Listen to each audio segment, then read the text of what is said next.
तो क्या कहते हैं, हर परिवार को 1 लाख देंगे। परिवार कितने? 32 करोड़। भैया 27 लाख करोड़ की आमदनी है और 32 लाख करोड़ तो बांट देंगे। आज की बात करने वाले जिनके नेता ने कहा था इनहेरिटेंस टैक्स लगा देंगे। आपने लगा चलो दिया। ये कहते हैं, आपने सुनिए, लगा अब दिया। देखिए, फिर चिल्लाने आपने लगा लगी, दिया। आपने फिर चिल्लाने लगा लगी बीच में। मैं डिस्टर्ब नहीं करता, शांति से बैठ। सुन लीजिए प्लीज, सुन लीजिए। आप बिल्कुल नहीं शांति से। तो फिर आप क्यों कह रहे हैं? मैंने बोला आपके बीच में नहीं बोला। तमीज से बात करेंगे तो तमीज अरे मैं तमीज से बात कर रहा हूँ, आप तमीज से बात नहीं कर रही हैं। 0.2% मटका मटका कर मैं भी बोलने लगूं कि मोदी जी ने क्या क्या नहीं किया तो यहाँ पानी पानी हो जाएंगे। प्रधानमंत्री जी के गले पड़ने के बाद अगर जो मेरे- अखियों से मेरे गोली नेता मारी पर थी जाएगा आपके तो नेता 40 ने, बातें सुनाऊंगी तो वो आपको। पता है। बजट बजट में आके मटकाना कहाँ से आ गया था? तू इधर उधर की बात ना कर, ये बता कि काफिला क्यों लूटा। शेर भी हमारे ही नेता का चुराया है। जय हिंद दोस्तों, स्वागत है आप सभी का आपके अपने YouTube चैनल न्यू इंडिया नया भारत की एक और नई वीडियो में। और दोस्तों आज की वीडियो बड़ी ही फनी होने वाली है क्योंकि आज सुधांशु त्रिवेदी और सुप्रेश श्रीनेत के बीच की ये डिबेट मैं आपके लिए लेकर आया हूं, जिसमें सुधांशु त्रिवेदी ने सुप्रेश श्रीनेत जो कि अपने मुंह से बातें कम और ताने ज्यादा मारती हैं, उनकी अच्छे से बोलती बंद कर दी। आपको इस वीडियो में बड़ा मजा आएगा, तो वीडियो को एंड तक देखिएगा। और अगर आपको वीडियो अच्छी लगे तो वीडियो को लाइक करके चैनल को सब्सक्राइब जरूर कीजिएगा।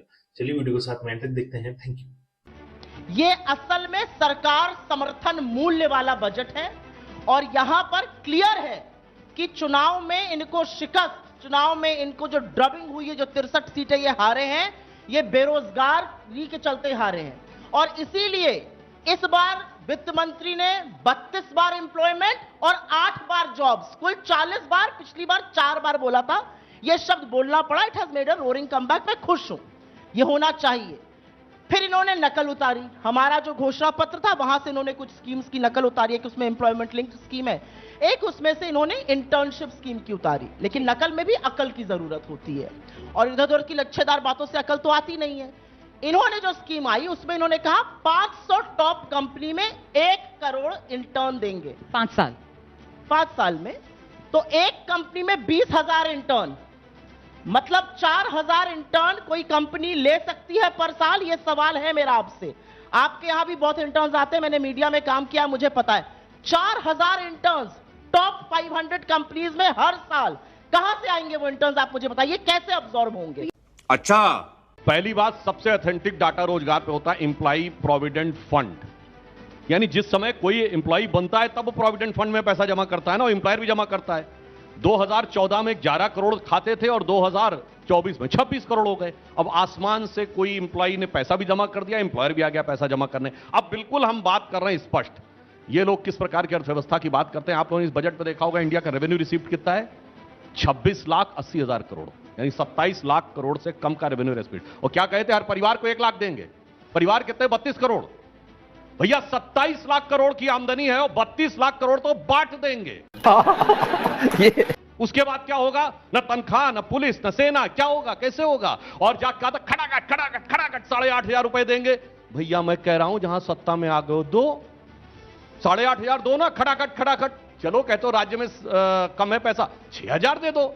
और नकल की बात, जो 40 साल रूस की नकल की अर्थव्यवस्था चलाते रहे 91 तक, उसके बाद अमेरिका की नकल की व्यवस्था चलाते रहे, जिनकी पूरी की पूरी अर्थव्यवस्था का कॉन्सेप्ट ही नकलची था, वो आज आकर हमसे कह रहे हैं नकल की बात, तो अपने आप में बहुत आश्चर्यजनक लगता है। यही नहीं, अभी और सुनिए। तो आप लोग जो स्कीमें बनाते हैं उनका नतीजा यह होता है कि इनॉग्रेशन इधर किया एयरपोर्ट का और उधर वो टूट के गिर जाता है। यहां पुल का इनॉग्रेशन किया, सड़क धंस जाती है। इस तरह का आपका क्रियान्वयन है। रोजगार के मुद्दे पर क्योंकि हम बात करना चाह रहे हैं, तो रोजगार के मुद्दे पर बात करनी जरूरी है। सारा विपक्ष और सारा देश ये सोच रहा था कि अग्निवीर का इतना बड़ा मुद्दा है, सेना के लोग, शहीदों की मां कह रही है भेदभाव मत करिए, दोयम दर्जे का सेना के सैनिक को मत बनाइए, एक तरह की सेना रहने दीजिए। हमें लगता था कि शायद बजट में इसका ऐलान होगा कि हम इसको खत्म करेंगे और एक तरह की सहूलियत दोनों लोगों को दी जाएगी, हम पुरानी व्यवस्था बहाल करेंगे। एक शब्द नहीं बोला गया। क्यों नहीं बोला गया? अरे भाई बात तो सुनिए, कितनी टेक्निकल बात है। अग्निवीर इंडियन आर्मी का एडमिनिस्ट्रेटिव डिसीजन है, उसका बजट एलोकेशन से क्या लेना देना है भाई? जो कह रहे हैं बजट में विड्रॉ करते। ठीक है, इंडियन आर्मी ने डिसीजन लिया है अपने रिक्रूटमेंट प्रोसेस का और कह रहे हैं बजट में विड्रॉ होना चाहिए। अब इसके लिए कौन सी बुद्धि कहा जाए इसको, ये आप लोग अपने आप समझ सुधांशु जी। समझ गया मैं। ये होता है सिर्फ बवाल करना, क्योंकि ये 99 की जो उत्साह उच्छृंखलता है, इसे ये कह रहे हैं ना कुर्सी बचाओ बेटा, नहीं, ये खिसियाओ वाला मामला है। आप जवाब दे दीजिए। सुधांशु त्रिवेदी जी के आंकड़े जो है ना, इन्हीं की तरह जलेबी बनाते हुए दिखते हैं मुझे। 2000 से और 2010 तक एवरेज ग्रोथ रेट 8.5% थी। 2010 4 साल हमारे हुए, मैंने 4 से 14 का। आगे सुनिए, 2010 से 2020 7.5% थी और 2020 से 2024 6.5% है। और ये जो झुंझुना बजाते हैं ना विकसित भारत का 1947 तक, वो 7.2% ग्रोथ रेट पे नहीं पहुंच पाएंगे। उसके लिए आपको 10 से 11% की ग्रोथ रेट चाहिए रहेगी। तो झुंझुना बजाना बंद कर दीजिए इन सब चीजों का। करारा जवाब मिलेगा। अरे मिडिल क्लास की बात करने वाले, जिनके नेता ने कहा था इनहेरिटेंस टैक्स लगा देंगे। आपने लगा जो लोग दिया। ये कहते हैं, सुनिए अब देखिए, फिर चिल्लाने लगी, फिर चिल्लाने लगी बीच में। मैं तो नहीं बोल रहा था आपके बीच में।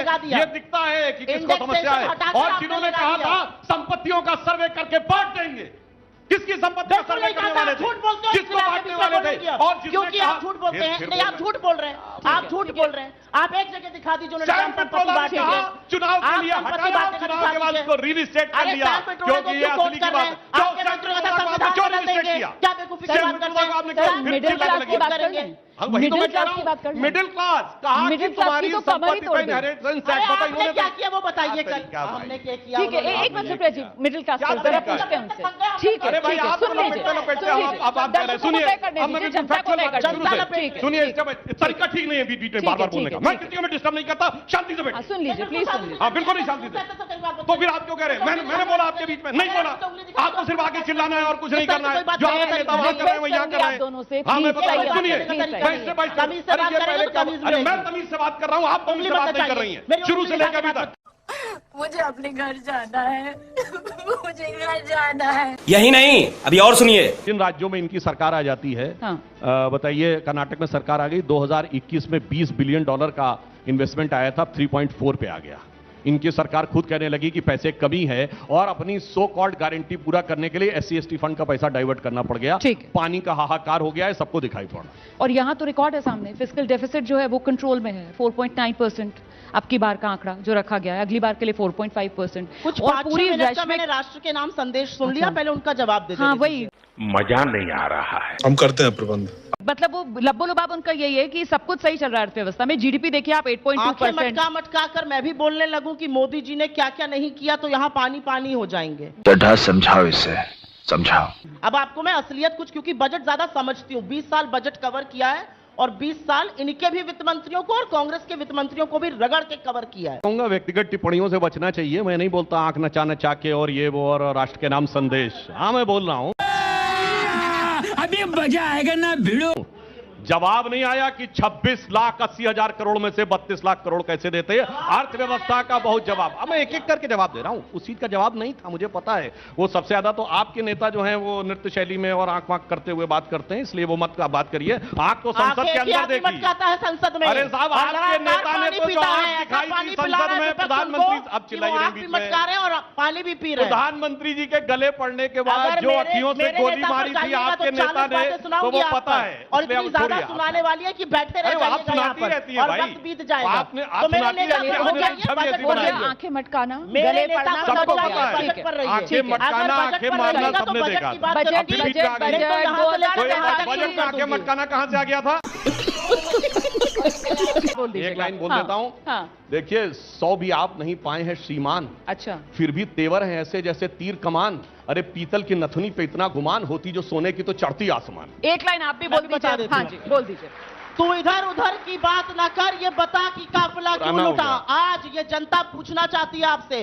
वैसे सुप्रिया जी की बात से मेरे जहन में सुषमा जी एकदम से उनका चेहरा उभर कर आ शेर गया। भी हमारे ही नेता का चुराया। साला ये दुख का खत्म नहीं होता बे।